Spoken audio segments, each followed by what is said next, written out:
Olá, boa noite. Boa noite, boa noite, boa noite. Como é que vocês estão? Boa noite, professora Regina, do Licitação Ágil. Estamos aqui para mais uma live. Boa noite, Lian Passo, seja bem-vinda. Boa noite, Ângela. Tudo bem? Boa noite a todos. Estamos aqui. Boa noite, doutora Letícia. Estamos aqui para falar sobre um tema que é bastante conhecido das pessoas que trabalham com licitação. Isso, boa noite, Ângela. Seja bem-vinda. Que é a documentação da licitação. Porque muitas vezes, mesmo as pessoas... Boa noite, doutor Marconde. Já lhe chamo. Então, porque as pessoas que trabalham com licitação, mesmo sendo MEI ou EPP ou uma grande empresa, elas sempre têm dificuldades na organização da documentação na hora da participação dos pregões, das concorrências e assim sucessivamente. Então, quem é de vocês que trabalha com licitação que não tem dúvida com relação à organização do documento? Boa noite, Pedro. Porque, na verdade, a documentação ela é bastante organizativa. Então, você tem que ter muita coisa. Advogado trabalha com licitação e também organiza as documentações dos editais ao qual ele participa, ao qual ele presta consultoria. Daqui a pouco, o doutor Marcondes estará aqui ao vivo conosco para participar da nossa live e explicar a vocês o que é que tem tanta peculiaridade na documentação dos editais. Boa noite, doutor Marcondes. Professora Regina, boa noite, tudo bem? Que bom vê-la. Olá. Isso. Consegue me ouvir bem? Sim. Perfeito. Então, estamos aqui para conversar sobre documentação dos editais de licitação. Perfeito. Como eu havia falado, o doutor Marcondes, ele trabalha com licitação. E faz consultoria de licitações. E então ele vai dar uma visão aqui geral para vocês de como é que ele faz essa preparação da documentação de licitação. Exatamente. Se apresenta, doutor Marcondes. Boa noite a todos, né? Minha amiga Ângela, que chegou agora aqui, gente do meu coração. Deixa eu me apresentar a vocês. Eu sou um desconhecido, né, nas lives, não atuo muito, mas meu nome é Marcondes Melo. Eu sou servidor público aqui do IF Sertão Pernambucano, Campo Serra Talhada, aqui no interior de Pernambuco. Já há 10 anos nessas atividades aí de compras, mas nos últimos 5 anos eu me dediquei à licitação, mas não como governo, como licitante, como fornecedor. Eu não tenho empresa, eu não forneço, mas tomei gosto, porque quando estava na administração como pregoeiro, o que acontecia? Eu via muitas falhas, principalmente dificuldades em contratar, então eu pensava, o que está acontecendo, né? Aí eu fui estudar o lado do licitante. E hoje estou aqui junto com a professora Regina, a quem eu agradeço muito o convite, para partilhar um pouco do conhecimento que a gente tem, não só como governo, mas também como licitante, consultor, para aquelas pessoas que querem seguir nessa carreira, né?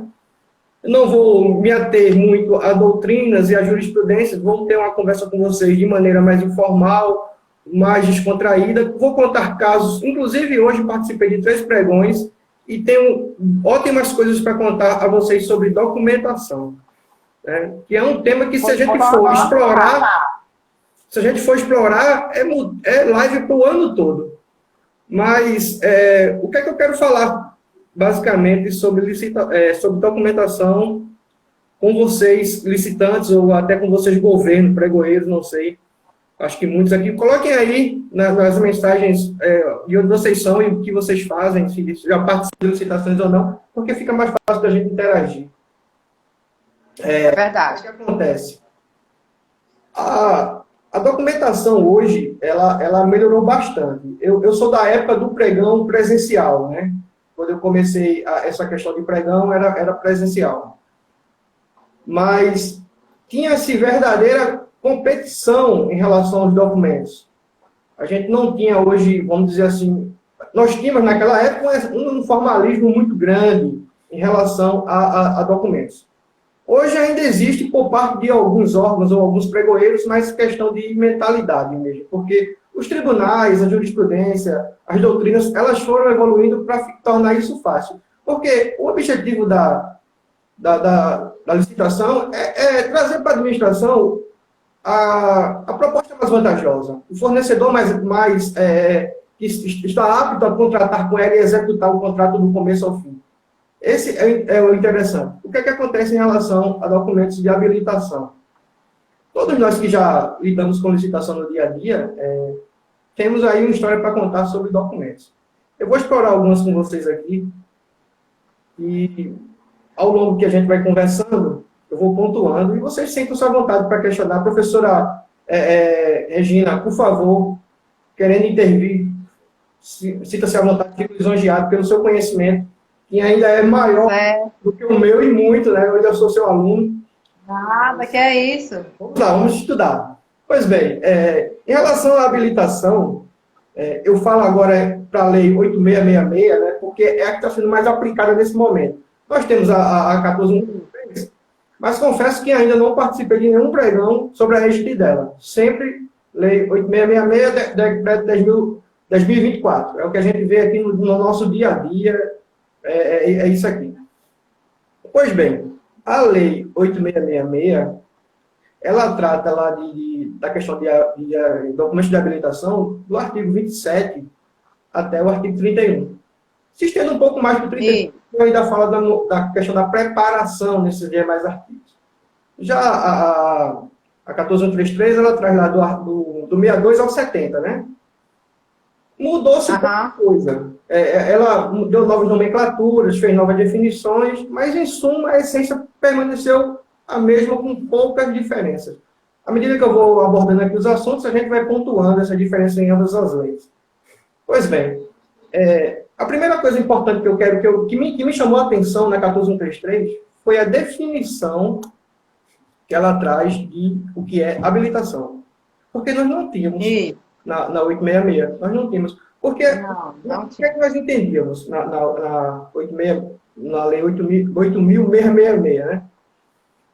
Que habilitar um licitante ou o licitante habilitado era aquele que reunia as condições de contratar. Era mais ou menos isso. Em suma, era isso. Aí lá no artigo 62 da 14.133, ela foi lá e conceituou que a habilitação seria aquela maneira de a gente verificar as condições daquela empresa. Quer dizer, ela disse o que a gente já sabia de uma forma mais interessante e positivou. Feito isso, continua mais ou menos o mesmo, né? A questão da habilitação jurídica, da qualificação técnica, econômica financeira, regularidade fiscal e trabalhista, com pequenas mudanças na nomenclatura. Ela tirou lá a questão de qualificação, né? Qualificação técnica, e reduziu. Mas sempre vai pedir o mesmo. Aí o que é que eu quero atentar quando eu falo de habilitação jurídica? Hoje mesmo eu tive um dos meus parceiros, né, a quem eu auxilio, estava me procurando com o seu contrato social, né, porque assim, o que é que a lei diz? Que a habilitação jurídica, ela se resume ao contrato social, ao estatuto social, dependendo do tipo de empresa, do porte do ente. Se for, por exemplo, algumas empresas têm requerimento de empresário, porque é uma empresa individual. Outras têm contratos, outras têm estatutos. Vai depender muito da questão de como ela foi constituída, se em sociedade ou se de forma simples. Pois bem, veja só que interessante o caso que eu vou contar a vocês em relação à habilitação jurídica. Ele trouxe para mim o seguinte questionamento. Olha, no edital está pedindo o ato constitutivo ou o contrato social, não importa, vai pedir isso. Mas também está pedindo os documentos do sócio. Aí eu pensei aqui comigo, olha, se nós estamos falando de uma habilitação jurídica, a gente sabe que hoje a participação das pessoas físicas nas licitações são bem restritas, em alguns casos. Mas se nós estamos prestando, como é que se diz? Se estamos habilitando uma pessoa jurídica, contratando uma pessoa jurídica, a pessoa jurídica ela não vai ter nem o CPF, nem vai ter o RG. CNPJ. Não seria documentos obrigatórios para uma pessoa jurídica constituir. Então, não deveria, em tese, o pregoeiro pedir em sua habilitação jurídica. Mas, faço uma ressalva. Não custa nada o licitante colocar esse documento se o edital exige, porque está lá posto. Até para fim de comprovação de que aquelas pessoas que assinaram as declarações que a gente vai ver lá na frente, elas são as pessoas que têm poderes para fazer aquilo. Uma coisa bem importante que eu observei nos contratos sociais, principalmente em relação ao seu objeto. Não sei se a professora já se deparou com um licitante que tem lá em seu CNPJ uma relação enorme de atividades. É muito comum hoje, principalmente para empresas que... pessoas que constituem empresa para atravessar serviços, prestar determinados serviços. Pode o pregoeiro inabilitar uma empresa se ela não tiver o KNAI referente ao objeto? Eu entendo que não. Por quê? Porque o que vai determinar a atividade da empresa é o seu objeto social. O seu objeto. Porque o código de atividade, veja só, um exemplo para ficar bem claro para a gente entender. Eu tenho um laboratório de exames médicos, então no meu contrato social eu tenho dizendo que eu presto serviço de exames médicos, determinados tipos de médicos. Lá no meu KNAI, eu tenho, na minha atividade secundária, prestação de serviço de transporte coletivo. Veja só, que o objeto do contrato não é transporte coletivo. Caberia o pregoeiro inabilitar uma empresa como essa? É a dica que eu dou aos consultores. Observem o objeto social dos seus concorrentes e relacionem com o objeto que está lá posto no edital. Veja se não precisa ser igual, mas ele tem que ser semelhante. Ele tem que abranger aquilo. Porque, veja só, quando eu estou contratando uma empresa para serviços, por exemplo, confecção de prótese dentária, que é uma coisa que a gente vê muito aqui no interior.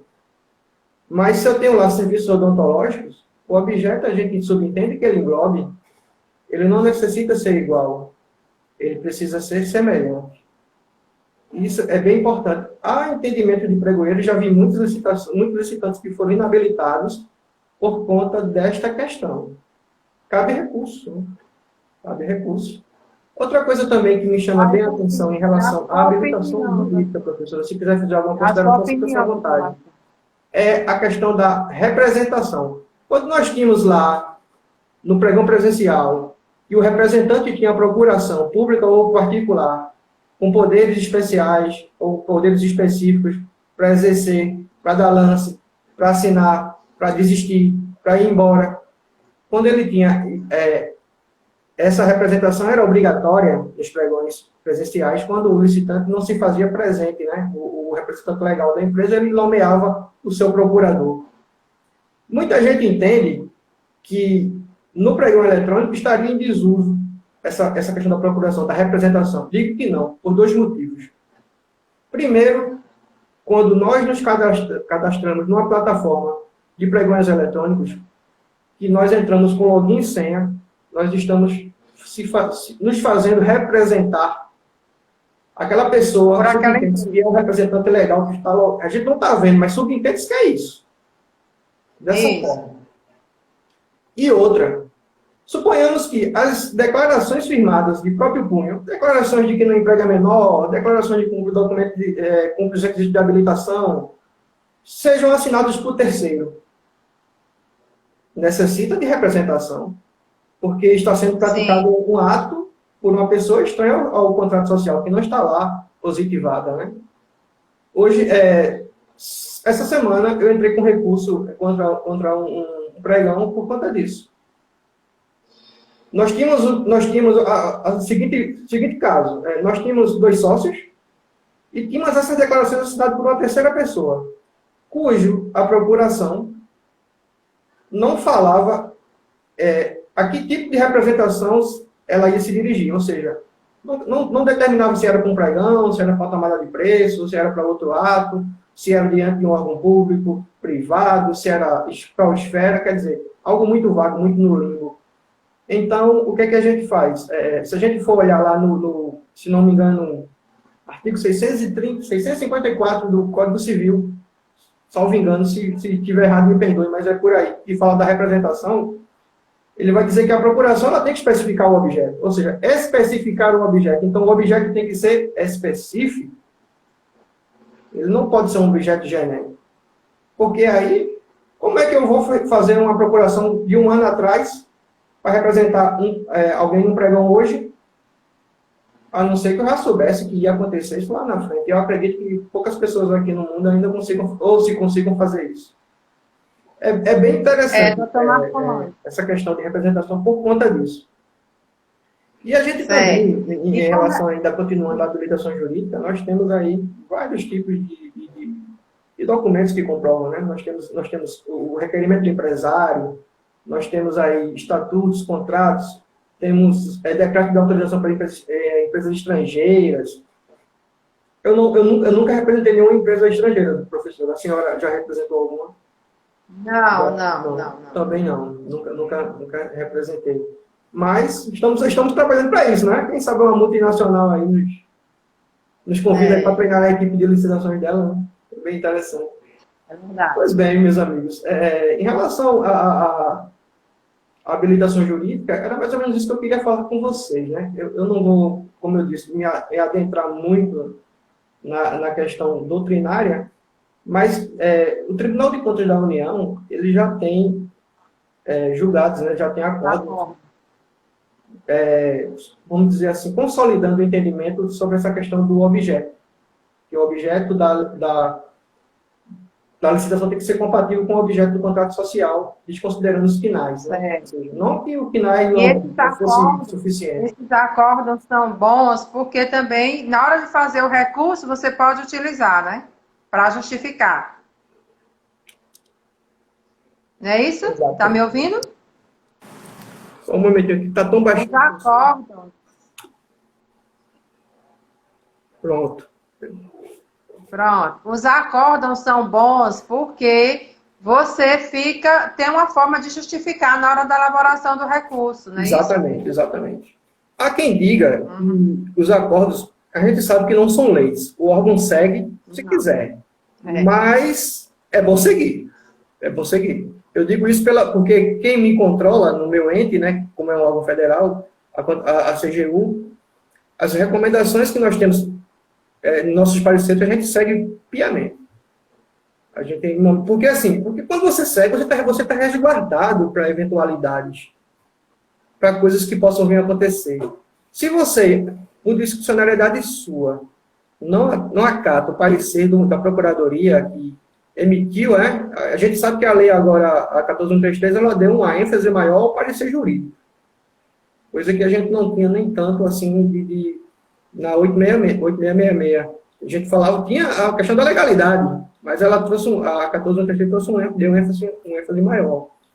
Então, embora eles não tenham, assim, não sejam leis, a gente segue, né? A gente segue e fundamenta e a aplicação dos acordos do TCU abrange os municípios. Nesse sentido, o TCU também já emitiu um próprio acordo dizendo que, olha, isso aqui, essas decisões que nós acordamos aqui, elas podem e devem, são aplicáveis naquilo que vocês puderem fazer aos municípios, ao Estado. Sempre a gente... Porque, assim, a jurisprudência nessas áreas, ela não é tão... Ela é ampla e não é. Ela é específica, mas ela é esparsa. Nós temos INs do planejamento, nós temos acordo do TCU, TCE, temos muita coisa, e fica difícil para a gente doutrinar, né, assim, essa questão. Certo. Doutor Marcondes, sobre a qualificação financeira, econômico-financeira, o que é que você tem a falar? Professora, balanço patrimonial. É o que todo mundo pergunta. Microempresa, tem que apresentar balanço? A resposta é óbvia. Por que não? Por que não? Isso. Se está no edital, é exigência, vinculou todo mundo. Ninguém questionou. E outra. O que acontece, professora, é o seguinte, talvez seja uma falta de entendimento de algumas pessoas. Pensa-se dessa forma. A microempresa está dispensada, pelo menos lá no Código Civil, ele diz que ela vai adotar contabilidade simplificada e que estaria dispensada dessa escrituração fiscal. Mas, ressalvo, para fins de fiscalização, de fisco. Verdade. Licitação é outro universo, é outra terra, tá entendendo? Aí o que é que acontece? Mas toda lei, toda regra tem sua exceção. Qual seria a exceção nesse caso? Nós temos aí dispensa de balanços patrimoniais, lá positivados pelo Lei Complementar 123, no tratamento diferenciado, principalmente para microempreendedor com MEI, né? E também para entrega, para contratação e entrega de bens de pronta entrega. Pronto. Pronta entrega, Seria dispensado. Só que, o que é que acontece muito nos pregões, pelo menos os que eu vejo? O pessoal coloca essa cláusula lá no edital, dispensando um serviço. Um serviço, a lei não fala de serviço, a lei fala de produto. Já aconteceu comigo. De o pregoeiro dizer, olha, eu questionar o balanço patrimonial dessa empresa, ele não precisa porque ela é microempresa, está dispensada pela decreto... Pela legislação. Tem um decreto, eu não me recordo bem o nome agora, mas eu não sei se é 8358, que traz essa possibilidade, ele regula a lei complementar. Não é assim, o serviço não está dispensado, a lei não diz. Outra coisa, professora, não sei se a senhora já se deparou com esse problema. Os índices do balanço. Sim. Eles estipulam lá, tem né? que ser apresentado. Estipulam. A empresa que tiver o índice de menor que 1, está inabilitada. Não funciona dessa forma. Porque, assim, existem balanços, eu tenho um exemplo prático disso, que ele traz o índice 0. Mas se nós formos ver pela norma da contabilidade, pelo menos as normativas dos conselhos de contabilidade, não só o federal, como também o de cada estado, mas em suma o federal que unificou todos, eles dizem que não necessariamente a empresa com os balanços zerados, ela vai aferir prejuízo. Não. Na dúvida, o que é que deve fazer o pregoeiro? Ora, garantia, estipular uma garantia, ou fazer prova de comprovação de capital. 10%. Exatamente. Coisa bem simples. Às vezes, professora, se fracassa uma licitação, ou até a maioria das vezes... falta do entendimento, né? Porque hoje o formalismo exacerbado, ele tende a fracassar as licitações. Porque, olha, na dúvida, deve o pregoeiro diligenciar. Veja só o que aconteceu comigo, ainda hoje falei isso com uma pregoeira. Tem um cliente que participou da licitação exclusiva, aquelas abaixo de R$80 mil. Sim. E pediu-se como comprovação da condição de microempresa uma certidão da junta comercial que não deveria ter mais do que 60 dias de expedição. Inspeção. Isso, perfeito. Foi habilitado o licitante. O concorrente entrou com recurso alegando que a certidão estava vencida, que deveria ser inabilitado. Mas estava vencida, não. Veja só, vou chegar nessa questão. Ela não tem um vencimento, mas o pregoeiro estipulou um prazo de expedição. 60 dias, ela tinha 90. Que era para comprovar a condição de microempresa. Então, o que aconteceu? Inclusive, eu estava falando isso com a pregoeira hoje, no telefone. Ela ligou para mim, né? Aí disse, olha, eu estou fazendo uma diligência. Eu disse, não posso mais entregar uma certidão porque já passou da fase. Ela disse, não quero certidão. É porque você não comprovou. Veja só, você não comprovou a condição de ME. Eu disse, não, eu comprovei. Meu balanço patrimonial 2020 comprova que eu não arrecadei o suficiente para deixar nem de ser ME, nem muito menos se eu fosse EPP. Ou seja, não faturei mais de 30, 60 mil reais no ano de 2020. A prova de ser ME independe de eu declarar. Aliás, eu declarei, ela tinha uma declaração escrita, né? Que eu sou ME, porque eu me comprometo com a veracidade da informação. Ora, a senhora está fazendo a diligência no lugar errado. Diligencia a Receita Federal, diligencia a JUSEP, que aqui em Pernambuco é JUSEP, né? Junta Comercial de Pernambuco. E lá eles vão dizer, olha, a arrecadação desse... Meu balanço está aqui. E por mais, o documento, a certidão, mesmo vencida, ela não era documento de habilitação. Não. Ela quer porque quer voltar à fase. Isso aí, na linguagem popular aqui, vai dar um mastigado. Porque o cliente vai representar os órgãos de controle. Porque é totalmente ilegal. Totalmente. E com relação, doutor Marcondes, ao balanço, você acha que ela sempre tem a controvérsia do licitante não apresentar o balanço completo? O que é que você acha sobre isso? Olha, uma consideração a ser feita sobre as empresas novas, né? Porque elas não têm balanço. Mas aí a 14ª resolveu essa questão. Pode ser apresentado balanço de abertura. E o balanço, ele tem que ter a sua abertura e o seu encerramento. Ao meu ver. Exatamente. Ele tem que ser feito dessa forma. Um balanço intermediário, só um pedacinho dele ali, ele deixa margem, mas aí sim, o pregoeiro diligencia. Olha, se você apresentou seu balanço incompleto, como é documento correlato, que já foi apresentado, apresenta ele completo, diligencia, mas aí aqui em Pernambuco, professora, eu tenho um caso de empresas que têm 10 anos de atividade comercial, empresas que já venderam para N órgãos públicos e não tem balanço patrimonial. Não tem o balanço completo. Mas sabe o que foi que o empresário me disse?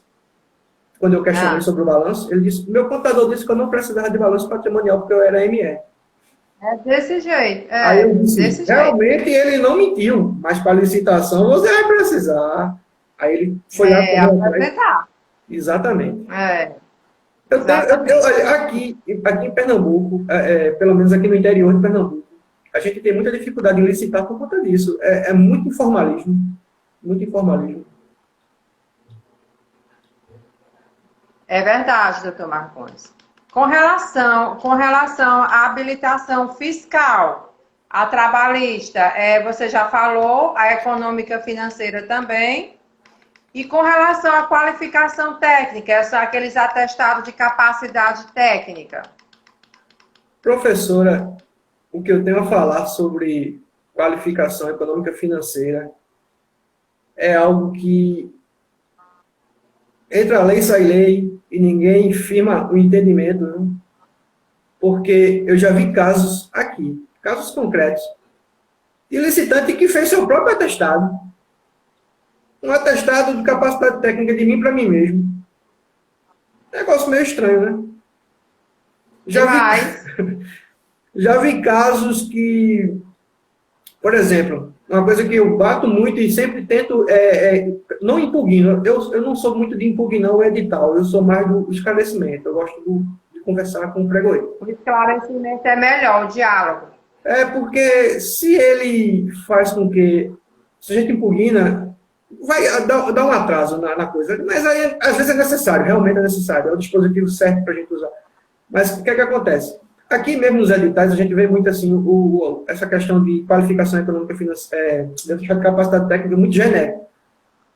Atestado de capacidade técnica, professor de direito público ou privado, em quantidade, prazos. Aí eu pergunto, que quantidade, que prazos? Porque Sim. é necessário que a gente tenha esse parâmetro. A 14133 ela trouxe entre 4% e 50%. O Tribunal de Contas da União já tinha entendido que não poderia ser maior que 50%. Mas se não tem nenhum número lá, então se eu já forneci um objeto, eu estou apto. Não é isso? Quer dizer, o pregoeiro não pode me reprovar. Verdade. O pregoeiro não pode chegar assim, não, olha, a licitação é R$ 1.000.000 para esse objeto, não, eu só forneci 100 mil.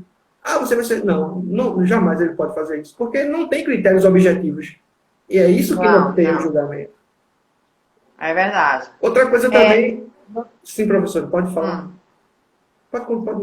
Com relação a esse preparo do documento, por exemplo, você acha que quem deve preparar, existe dificuldade, por exemplo, o licitante, que é o dono da empresa, você acha que ele sente dificuldade em preparar o documento? Você acha que é mais adequado ele contratar uma pessoa para fazer esse preparo da documentação? O que é que você acha, na sua opinião?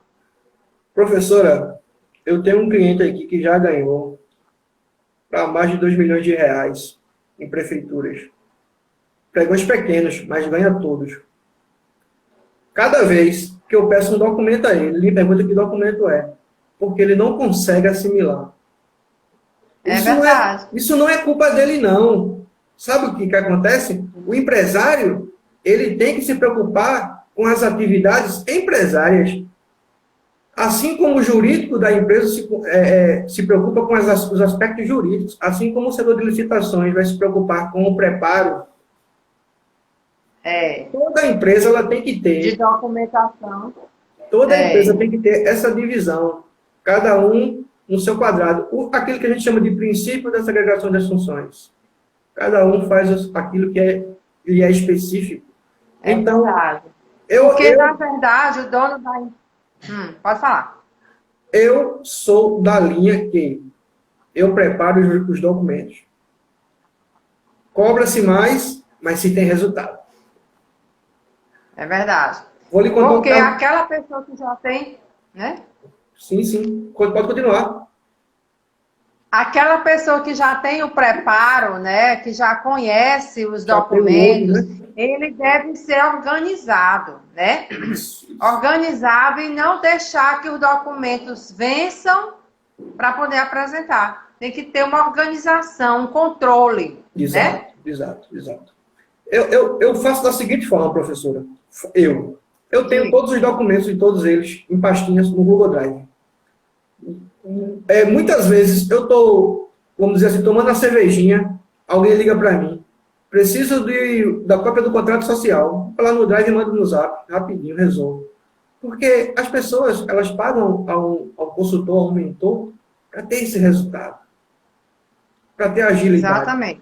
Está entendendo? É verdade. É muito importante isso. Assim, agora, se você tem a habilidade... Olha, vou lhe contar um exemplo bem prático. Eu tenho um amigo aqui, ele foi participar de uma licitação, e ele chegou para mim e fez: prepara para mim a minha proposta.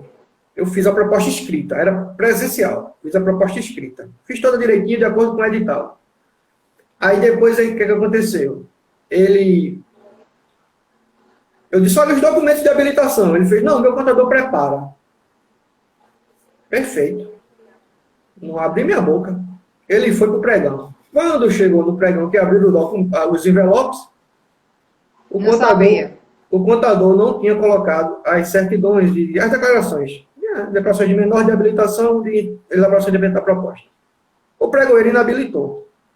Chamou o segundo colocado, eram dois que estavam concorrendo, o mesmo problema.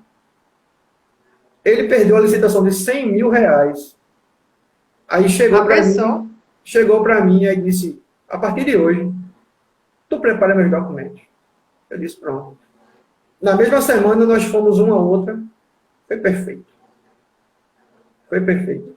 Aconteceu agora recentemente com um deles também, em relação à proposta. A contadora organizou a proposta e eu fui representando, que organizado a parte de documentação. A proposta, ou seja, eu fiz a proposta, o outro eu não fiz a proposta. Quando o pregoeiro abriu o envelope da proposta, pregão presencial, requisito da proposta, os valores por extenso, não estava. Ela copiou a proposta do edital, colou, preencheu o cabeçalho e esqueceu de colocar. Do jeito que estava, até o xizinho ela deixou. Quer dizer, foi uma falta de atenção, né? Aí foi desclassificada a proposta. Foi desclassificada.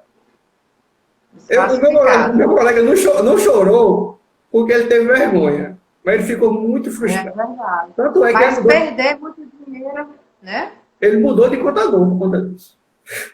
Pois é, exatamente. Eu já me deparei também, doutor Marconi, com um contador que eu fui pedir a documentação para ele, porque era uma documentação do conselho de classe, né?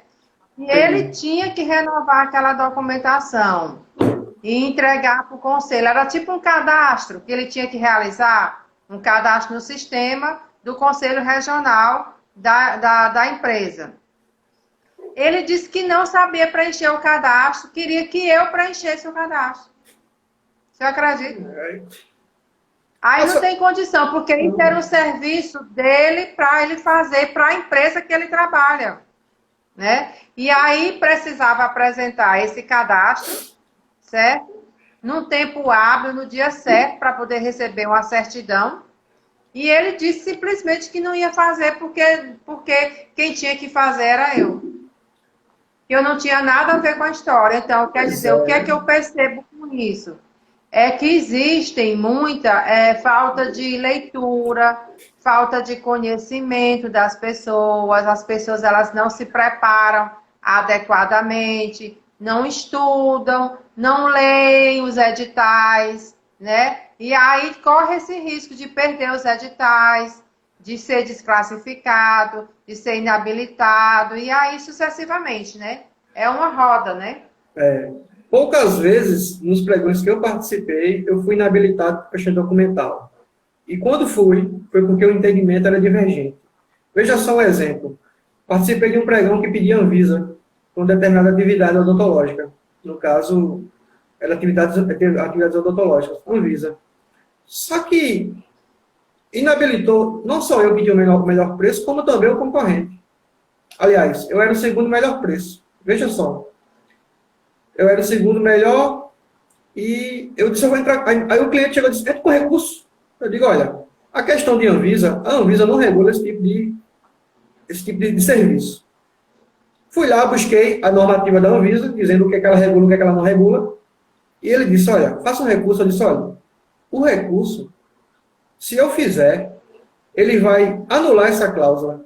Ele vai retroceder a fase de habilitação. E como eu sou o segundo menor preço e o outro concorrente foi inabilitado no mesmo quesito, ele vai ganhar a licitação. Não, mas faça o recurso ali. Pagando bem, que mal tem. Protocolei o recurso, mas não deu outra, professora. O recurso foi julgado procedente. O pregoeiro, no seu parecer, aliás, a autoridade competente na época, no seu parecer jurídico, disse, olha, realmente a Anvisa não regula esse tipo de serviço, volta-se às fases. Quando voltou a fase, o pregoeiro, vamos habilitar o primeiro colocado, que só tinha a cláusula contra ele da Anvisa que eu derrubei. Quer dizer, por tabela, eu fiz um recurso para o concorrente. O cliente pagou o recurso, né? Porque, assim, o manejo dessas peças, eles têm que ser bem feitos.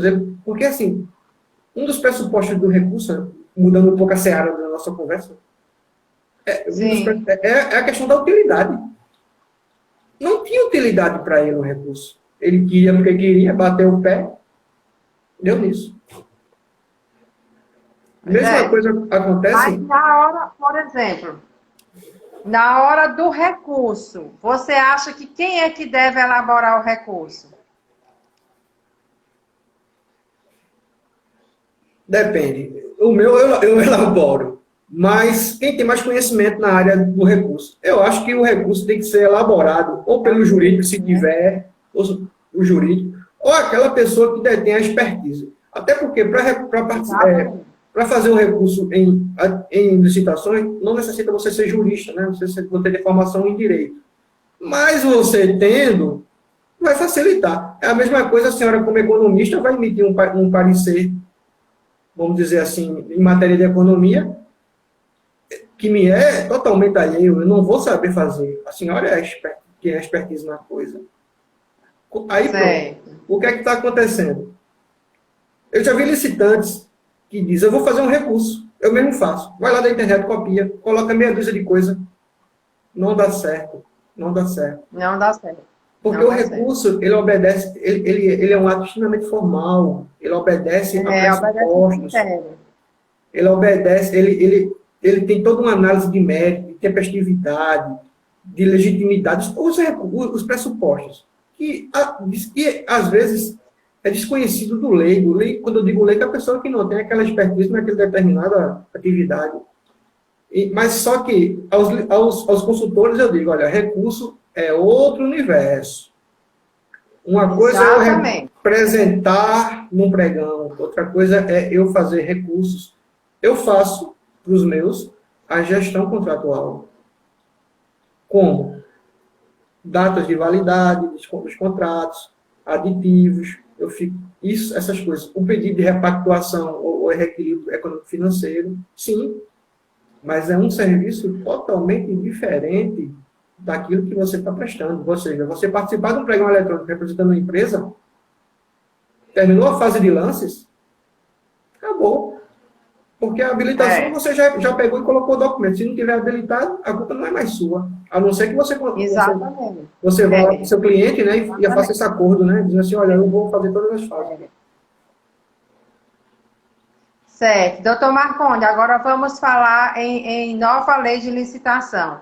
Essa nova lei de licitação já foi homologada, já foi publicada e já vai entrar em uso agora. Eu creio que não vai demorar muito tempo para entrar em uso.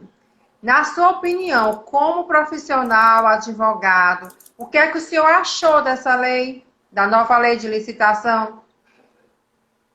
Professora, eu ainda não tive a oportunidade de participar de um pregão ela regulando. Hoje mesmo eu entrei no portal nacional de compras, né? Recém e gostei bastante do que eu vi lá em relação às cotações eletrônicas, porque assim, lá no Comprasnet, para quem licita, a gente consegue encontrar facinho os editais para as licitações, para o pregão. Mas para cotação, não. Nós temos que, o usuário que não está logado tem dificuldade. Agora não, ficou muito mais fácil. Eu acredito o seguinte, a nossa lei de licitações de 93, a 8666, já estava defasada. Olha, 30 anos é muito tempo. Muito tempo. E ela fez a subsunção, né? Ela trouxe o que tinha de lá e reescreveu, às vezes até parafraseou dentro da 14133. Se a senhora ver lá, no final, eu não me recordo do artigo da 866, que traz as definições, a 14133, ela trouxe uma gama maior definindo o que é habilitação, o que é licitante, o que é pregão, o que é concorrência. Trouxe um glossário, né, por assim dizer, bem mais amplo, coisas que nós não tínhamos na lei antiga. A exemplo do conceito de habilitação, né? Que nós não tínhamos um conceito positivado, nós tínhamos um entendimento, sabíamos o que era, mas agora ela tem lá dizendo, a habilitação é isso, redondinho. Eu acredito que vai contribuir bastante. Meu órgão ainda não licitou também, porque por questão de pandemia a gente não está comprando muita coisa. Mas nós já vamos adotar a nova lei, né? Mas, doutor Marcondes, eu já recebi um edital de uma aluna minha, Hum. adivinhe, com as duas leis misturadas, a 866 e a 14.133 no mesmo edital, acredita? Tá expresso, Só né? que ele foi impugnado, mas o pregoeiro botou publicou o edital, entendeu? Ah, o método da impugnação deveria ser bem simples, dizendo bem assim, pregoeiro, pelo amor de Deus, a lei diz que você tem que escolher ou uma ou outra. É, tá Você não bem pode claro, usar as né? duas. É. Tá É, escrito dessa exatamente, forma. Né? É exatamente. igual a questão de você fazer o pregão presencial. O pregão presencial está proibido? Não, ele existe. Mas aí você tem que comprovar o quê? Que não há viabilidade. Mas aí o que foi que a lei nova fez, a 14.133? Para proibir. Se você quer comprovar, justificar que é inviável fazer um pregão presencial em eletrônico, então filme, faça a sessão lá e filme, produza a mídia, o que também encarece, então é melhor fazer eletrônico. Quer dizer, uma forma de coibir, né? De forma velada de coibir. Porque quando os recursos são de origem municipais, a obrigação do pregão presencial, do pregão eletrônico em relação a recursos já é posta de lado, né? A administração justifica e faz. Eu vejo muito aqui. Aqui em Pernambuco ainda tem muito pregão presencial. Muito.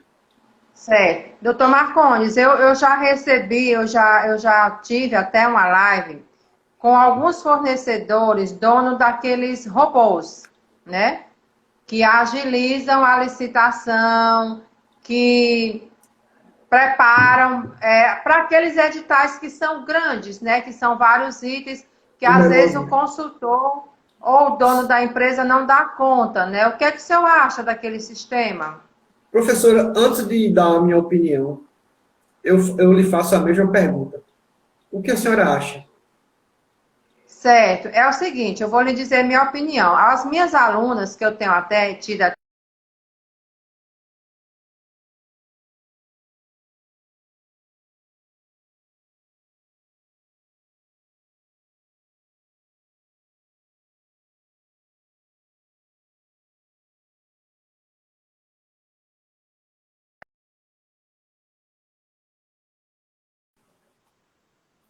E aí, o que que acontece?